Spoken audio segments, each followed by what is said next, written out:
Hey there, welcome back to the podcast. I'm Olivia Wall, and today we are diving into a conversation that might make some of you uncomfortable and others feel deeply seen.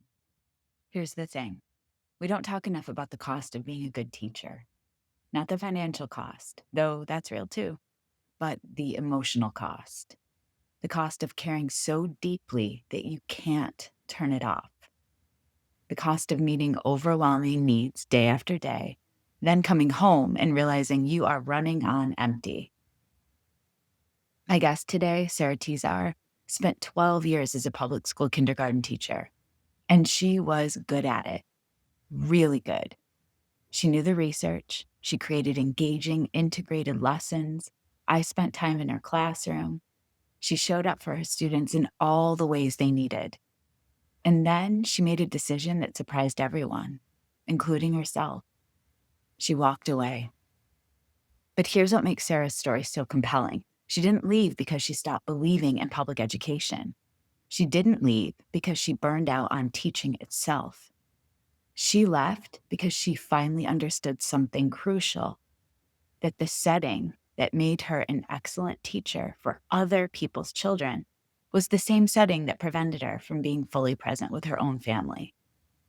So, in today's conversation, Sarah walks us through her journey from that heartbreaking realization to creating a hybrid homeschool model that's honestly pretty brilliant.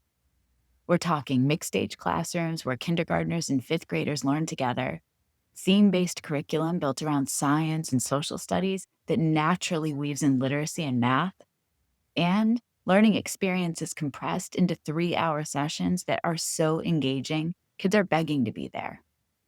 Whether you teach in a traditional school, you're considering alternative models, or you're just trying to figure out how to create more joyful, purposeful learning in any setting, Sarah's sharing strategies that you can use tomorrow.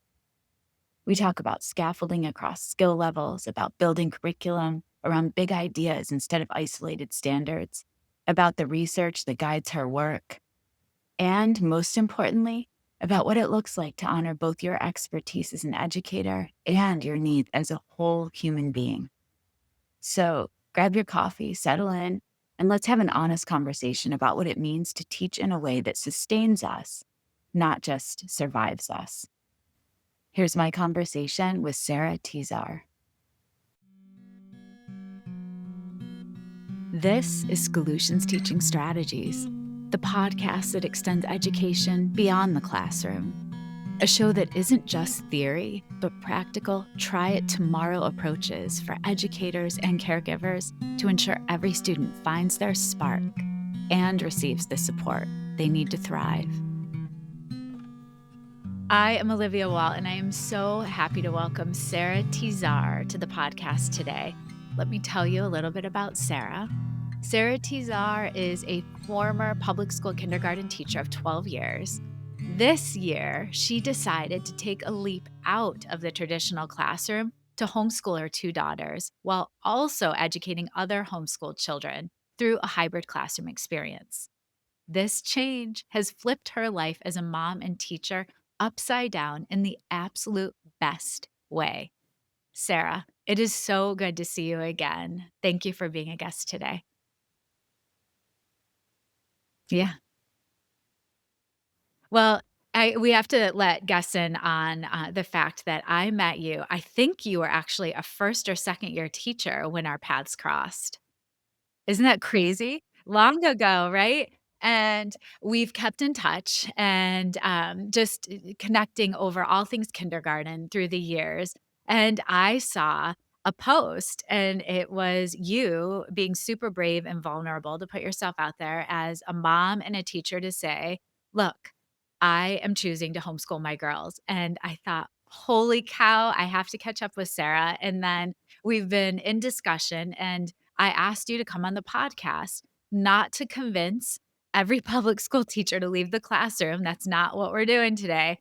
But it's really, I want to have a conversation around what you're holding tightly to as a public school teacher, because we both believe public schools matter. They are critical for our democracy and society. And how you chose and you're choosing right now a different path for your family and for you as an educator. So, um, start us off. What is some research you're leaning on as you're creating this experience for your own family? Vygotsky caught my attention in grad school, and he just stays in my head a little bit and has Yeah. kinda come forward in this new journey, because he he believed in the social process and how collaboration can help kids thrive in the classroom, and I'm, really trying to use that in my hybrid classroom experience, and Yeah. I'm seeing the benefit, so Well, and let's let listeners in on Vygotsky's idea of zone of proximal development, and so it's that zone. We've joked before. It's that zone of sticky teaching, of where yes. it's just a little bit of stretch above what a learner can actually do all by themselves, Yep. and that's where we see they're ready. They're just there with maybe some scaffolding. And then we've also joked before the zone of future development, Vygotsky refers to as frustrational. And that's where kids often, and I'm not even going to say kids, that's where learners shut down Yeah. because the expectations are actually way outside of their proximal zone of development. So I lean on Vygotsky every day, all the time, Sarah, as well. So tell us the moment. You're a mom, you're a teacher. Um, you had this moment where you're like, the traditional system is not working for myself. It's not working for my girls. I need a change. Yeah. It's really been a progression of moments, and I'll start back and move forward. Yeah.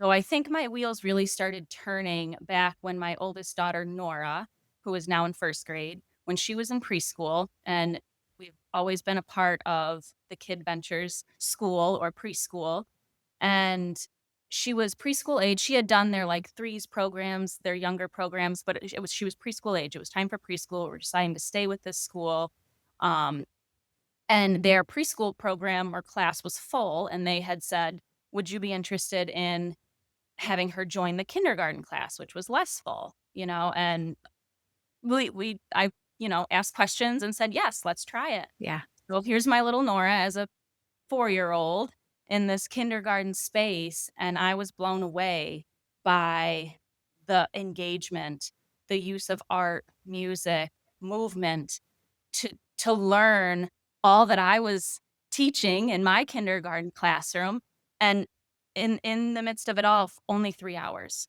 It was only 3 hours, and I was like, "My gosh, she's getting all that she needs in this short time," and I just, had that thought never left my mind. Why can't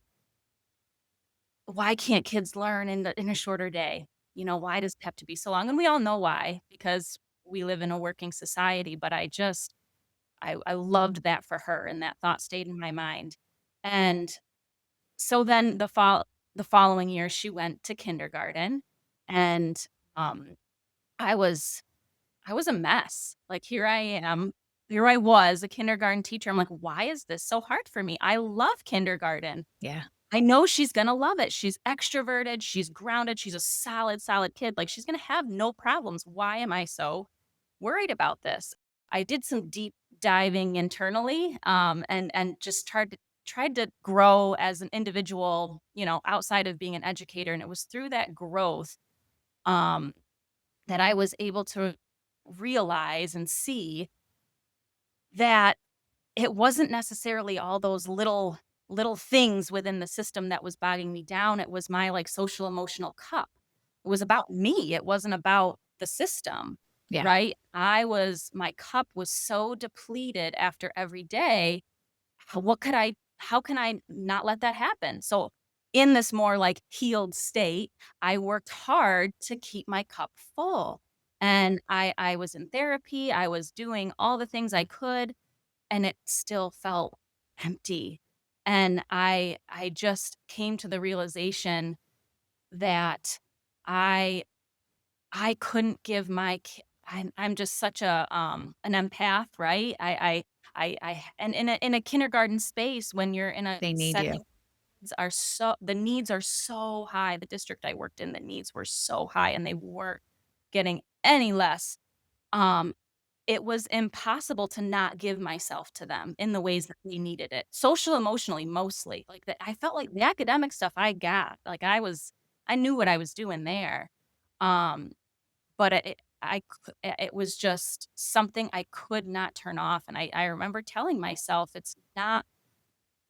I was devastated to, like, leave the space or make the decision to leave the space because it means so much to me, but I knew for my own social, emotional, personal well-being that I was giving less to my family because I could not keep that cup full in that space. Sarah, I just need you said something, and I don't even know if you realized you said it, but you couldn't stop yourself from giving everything to the children that needed you so much. And I think you just captured what so many public school educators are grappling with right now.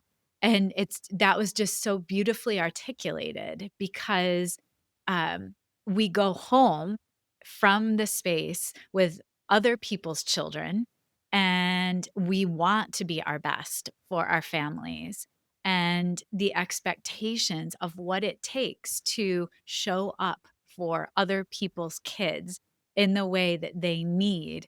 And you did point out it's not just academically, Yeah. because you were incredibly well planned, you're responsive, you are doing all the things teachers should be doing and need to do for kids, and yet the needs, the emotional needs, the hungry bellies, um, all of that, it's just so much, and I don't think people outside the space of education understand that enough. Um, so, you talked about your cup being depleted. What has now shifted to, because this is a lot of work what you are taking Yeah. on, right? Yes. It's not Yes. your plate is still very, very full, and Yes. yet how are you feeling less depleted? Yes. So I think it I'm able to I'm giving so much to my kids, and that's what I think that was another part of why my cup was empty is because, like you were saying, I was coming home and I was being an amazing mom, but I was, like, almost, like, planning I was acting as a mom as I would as a teacher, like, "Okay, I need to, like, get on the ground and play with them for 30 minutes, then I need to," it wasn't as natural and as organic as I wanted it to be, and that is what has shifted, and I'm my cup is full because I have the time to do that with them without the emotional cup being drained, and I also am still getting that creative itch as a teacher, which I know I knew I did not wanna just homeschool my kids and that be it. I know I need to teach. I Yeah, know it's a part of who I am, but now I get to do that with other kids, and my kids are there the whole time. They're the center of it, and they even have their own little piece in the morning, and that's it's awesome. it's just beautiful, it's magical. And I also wanna shine a light because you were working in a district previously where the emotional needs of the children were so hefty, as well as just the basic needs were not being met. Yeah, Um, I wanna shine a light because caregivers are doing often the very best they can. And so I think what I want listeners to understand is it's not that we are saying that people need to be doing better, but I think for our children, the services are not there that we need because most teachers that I know and I'm friends with and love did not go to school to also be social workers and to do this work. And yet we are empaths. We do want to make sure that all children feel loved and tended to in our classrooms. So there's a balance that has to be struck there. But I know, I believe in my heart that the caregivers of our children are doing the best they can.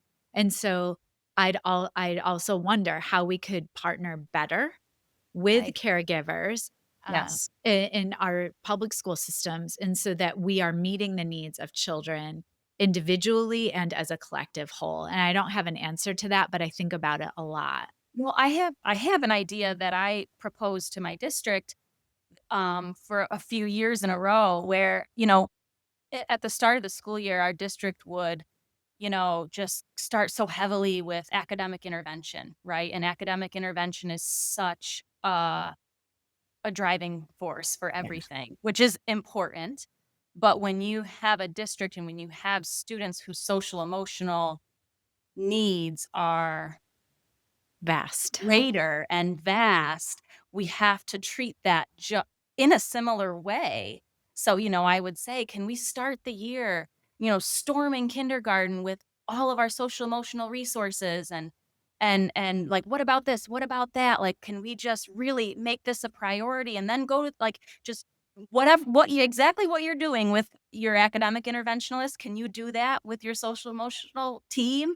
And it wasn't in the cards or there weren't enough resources or whatever, but I really feel like we can do more with our resources, Yeah. with more collaboration, Ugh. and with those, like, RTI plans, we call the parents, we send the plan home. We could do that with, on the other side, and that could help bridge that gap. Sarah, I love that idea. I love it. Yeah, I know another district that's playing around with having the kids not actually this could be very interesting, but the kids are not actually assigned to a individual teacher for the first couple of weeks of school. And they Wow. get to experience what it's like in all of the kindergarten classrooms through exactly what you're describing. That idea of, yes, assessment is happening, academic assessment, that beginning of the year, but also that is where that fluidity of social emotional could be tucked in. And then based on the dynamics of the kids, based on the needs, then they are assigned to a teacher 1 to 2 weeks into the school year. And I thought, wow, I knew I was speaking with you today, and I Right. thought, that's so cool. It's a different twist on it. But I love your idea as well. So we're gonna circle back to advice you'd offer someone that's feeling, like, stuck right now or going through those Yeah. same emotions. I want to pause, though, because I am absolutely fascinated to hear about your day now with your girls and the hybrid models. So can you start us off and just take us through wake up to bedtime? Yes. So the girls wake up about 7:38. I wake up, Earlier. earlier and Yeah. have my time. And then we'll start homeschooling around 8:30 and we'll head to our space. We'll have breakfast and conversation. We always state affirmations. And I try to, my goal is to change those up like monthly or weekly or as I see the need. And then we'll do calendar work, and by then, their breakfast is about done, and we swing into learning. So we have this big cloth swing in our basement. So we swing into phonics, and I always love starting with phonics because they're able to apply it to their reading and writing. My youngest daughter is Leah, and she is 4. She is in the early kindergarten program at Kid Ventures. Okay, and so she's, like, preschool age, we're working on preschool type things. So I'm using Fly Phonics, which is a phonics program, it's not a homeschooling program, but I'm familiar with it from my experience. So I'm using it and the, scope and sequence, but I'm not following it as I would in the classroom. We're doing a lot, um, more fun and hands-on things just with the words and the progression. Yeah. But, so for example, like, we would start with phonemic awareness, right? And sometimes, I'm flipping back and forth between different lessons, or if, like, Leah's learning about the letter B, I'm gonna ask her to do some phonemic awareness around that, and if Nora's working on digraphs, we're gonna, go back and forth, but sometimes I'll scaffold, and this is my favorite thing to do. I'll scaffold within like one lesson. Or so if like Nora's working on diagraphs and the word is bath, I'm going to say, Leah, you're going to start us off. Tell me what's the first sound in bath? Yeah. All right, Nora, chop those sounds and count them out for me. So I love doing that. And as I get used to it, I find myself doing it more and more. So yeah, it's a lot of scaffolding. I will use the same process within each subject area for the girls with scaffolding for Leah. And Leah will take breaks. Like Nora will work for longer periods of time and Leah will take breaks and come back. One of the main things that I am doing for Leah is Elizabeth Salsby's emergent storybook reading process. And I love that. So we'll read the same emergent storybook all week long. Leah's goal is to be able to retell the story. Nora will help me read the book, the parts that she knows. And, at the end, I really use that time to ask Nora some good comprehension questions. Awesome. So that's how we kind of bring that together. And then, so yeah, that's our reading time. And then Leah will go play after that. And then Nora and I will read, do our reading session where she'll read either a decodable text or a level text. We'll alternate and she'll we'll talk about reading strategies and all that stuff. And then Leah comes back and we write. And I'm using Tara West's writing curriculum, and that's a more of a I think it could be used for both, but other I know other homeschool families use it. But she, hits the different genres. Right now we're in the narrative unit. And so yeah, Nora's working on writing 3-page narrative stories and Leah's working on drawing narrative stories, and it's just going so well. But what I love about it is, we veered in writing just the other week because on Fridays we always do Fun Friday and we do something completely outside of our traditional homeschool routine. So we learn or do something hands-on within our home or within our community, and we did an apple stand. And so we made apple muffins, we made apple sauce, and we sold apple cider. And leading up to that, we learned how to write how-to books. And the girls, Nora wrote a book about how to make muffins. Leah wrote a book about how to make apple sauce. And I copied them and we handed them out to our customers. And I tell you, like, they were more proud of those books than they were of the muffins. And it was such a full circle moment for me. Wait, Um, Sarah, let's just pause there because wholly relevant, Batman. I mean, you are capturing what we could absolutely do more of in our public schools. The learning is so critically exciting to them because there is a direct purpose and impact on community. Their audience is crystal clear, yep. and I just really I need to compliment the way that you're thinking through, okay, here is a task, but here is where this learner is. Yes, it's my daughter, but here is where this learner is. Here is where another learner is, because we get in these standardized slots of Yeah. age. So I am teaching kindergarten, I am teaching 4 or 5-year-old. And what this feels like it's also cracked open for you is age is not irrelevant, but it's secondary to the needs of my learner. And how long does this whole session last with your 2 girls? And then how do you shift to hybrid? Yeah. About a couple hours. We'll Okay, learn for a couple hours. And then, yeah, they'll play a little bit. I'll get myself together and then we go to our classroom. So I am working with Kid Venture School as their homeschool teacher. got So it. that preschool that I mentioned before, Yeah, um, that's who I'm working with. So I have my own classroom space. I have got it. 44 students. I have yeah, a fully functional classroom community, if you will. So we'll head to that school around 11. We'll bring a packed lunch and they'll eat lunch while I'm setting up and prepping for that space. And then our students, Leah will go to the other preschool. So we're the same school, but in different locations, Okay. if that makes sense. And so Leah will go to her preschool class, or EK class, which is the same exact time as Nora and I's. And we meet from 12:15 to 3:15.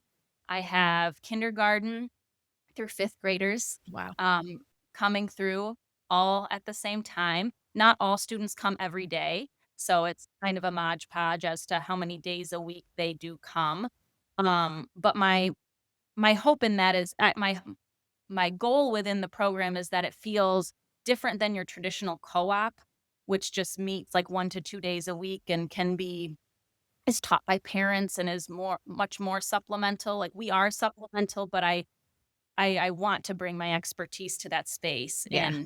in what I know as a teacher, and have that classroom community space where it's a drop off space where you're learning from a teacher.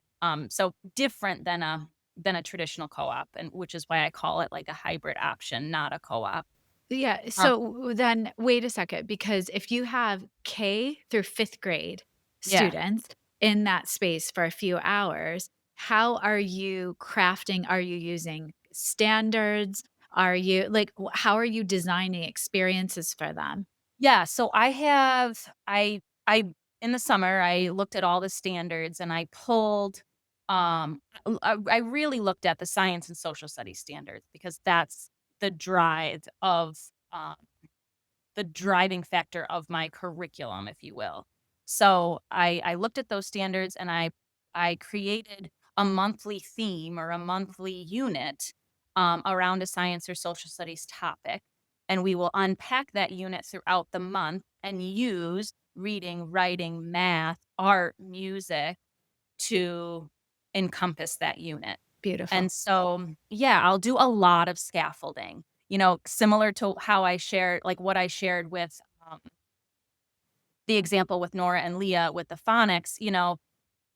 If I have them whole group, like oftentimes I'm, hitting home with like something cool within the science or social studies theme. Like right now we're learning about animals. Today we're going to start, you know, learning about the grasslands and animals that live there. But, like, if I'm like, "All right, today we're gonna write about your favorite animal from the grassland habitat," before I send them off, I might remind them of what they're working on as a writer, right? So, like, and I'll do this whole group, and I didn't do this at the start, and I'm noticing the benefit in doing this. So I'll say, like, "Okay, where are my word writers? Who's working on just writing words?" And I'll have the visual. How do you write a word? Well, first you say the word out loud, then you Ah, count the sounds and you write the words. Okay, where are my sentence writers? Sentence writers. What sentence could you come up with? And all right, how do you write a sentence? And then they have their visual. First, you say the sentence, then you count the words in the sentence. And then where are my paragraph writers? And, and it's quick, but I think it's really beneficial for kids on all levels of that progression to hear what other kids are working on. Like even that paragraph writer, I in the beginning, I've heard so much, how do you spell this? How do you spell this? How do you spell this? And that paragraph writer now has a strategy just by hearing from that kindergartner or that first grader, on what to do if they don't remember how to write a word, even though they're pretty good at oh, that. this is so good. And so I need listeners, if you're not watching this, you have to see or know what Sarah's doing with her hands. So you're 2 times now, you've made ladders with your hands, like almost a progression. And what I love is you're starting, you don't know, may not know you're doing this. You're starting at the highest point and then scaffolding backwards, which I appreciate because I've got news. You could have a 6, 7, 8-year old that is striving or thriving as a writer and wants to craft paragraphs. So you are not limiting children based on there are no limits. Let's Yeah. just say that. Like the sky is the limit and they are setting their own destiny. That is autonomy, that is the agency we want. And you're giving them the pathway under that bigger umbrella. I will also illuminate, Sarah, it's brilliant you started with the social studies and science standards because I am in conversation with many middle and high school teachers that are not happy about the limited amount of exposure social studies and science is receiving at the elementary level. It is not because the teachers don't want to have more time dedicated. It is because every minute in their day is pre-prescribed often to you have to do this. It's all of these silos that we need to just shatter. And what you described would help me as an elementary school teacher to say, wait a second, I've heard about integration.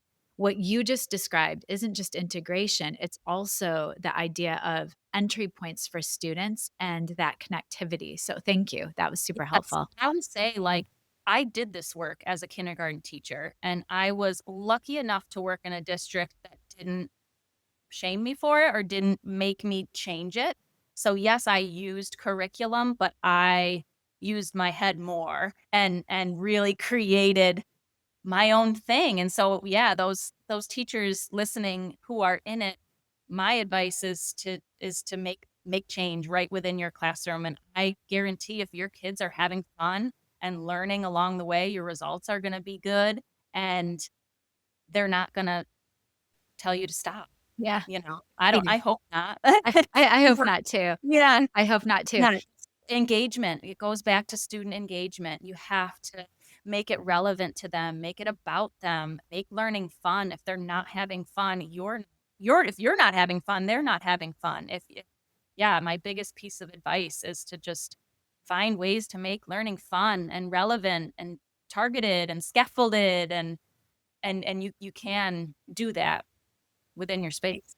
Something else I'm wondering though too is what is the expectation on caregivers that are part of this process? Like, because I know with traditional public schooling, caregivers are usually working throughout the day and really crossing their fingers and toes that the school has got it covered. And a basic expectation, I would say, is that families are reading with their kids every day, and hopefully connecting math and all of those good things. But what is the relationship? Yeah, so it's very different. So parents have to homeschool their children in a similar way that I am in the morning. So parents are responsible for teaching their children through the subject areas and submitting that to the state. Oh, Um, wow. Okay. and so I am supplemental. And some kids, there's a range. Some kids are definitely where they need to be and beyond, Yeah. and some are really struggling. So I'm trying to bridge that gap and help those parents, who need more resources and need help get their kiddos moving, but I'm not taking full responsibility for that. Yeah, yeah, it's hard. It's hard when you gave everything to every one of your kids to have a caregiver say, "Nope, this is good enough for now," and to let go. All right, are you ready for lightning round? Oh my goodness. I'm Here we ready. go. Just trust your gut. First responses. Um, what is the biggest misconception about homeschooling? I think that homeschooled children have lagging social skills. It's the opposite. They are grounded, very well socialized, and I was blown away by that. That was a misconception for me. Ah, interesting. Okay. Um, something that traditional schools do really well that you are holding on to tightly as you shift into this model. Definitely following best practices and research. Within that public school space, we are given constant opportunities for learning and growth and professional development. I've always learned so much through all of that, and I don't want to lose sight. What's the best benefit that you've found of mixed age educational experiences? I see the social benefit. I see, yes, the older and the younger helping each other. It's beautiful, and the academic benefit, like I described before, the scaffold and and how I see that influence their individual work time. I Yeah. see them using strategies that maybe I didn't teach intentionally, but they heard me say to someone else. I think that's been really cool. It's also, it just occurred to me, it's so safe because often when we have grade specific classrooms, kids feel like they have to be or live in a certain way. So there's this opportunity for them to be nosy and sneaky listeners in a good way and Yeah, just to quietly take in all that you're offering as an educator. yeah. And I love that about this too. Last question. What is one tool or curricula option or something that every homeschooler needs? I think there's a lot of curriculum out there, like a lot of ELA curriculums out there that don't have a targeted phonics piece. So really for those younger learners, and I would, if you are aspiring to be a homeschooler, find a curricular that has a good phonics progression within the curriculum, Yeah. because I see a lot lacking that. Ah, Sarah, Thank you so much. In your busy day, you took the time to have this conversation. So I'm grateful for your bravery, for your vulnerability, and our children in general have been extraordinarily lucky to have you. I met you, as we said earlier, so many years ago when you were just starting as a public school teacher, and my favorite thing about you was your eagerness to learn. You learn right alongside your kids, and your passion for just being curious. It's palpable, and your kids are really, really lucky to have you, whether it's your own children or other people's children. So thank you for all you do. Thank you, Olivia. Yeah, I'm excited to get this out there in the world, and to hear how this evolves for you. It's so exciting. So take good care, Sarah.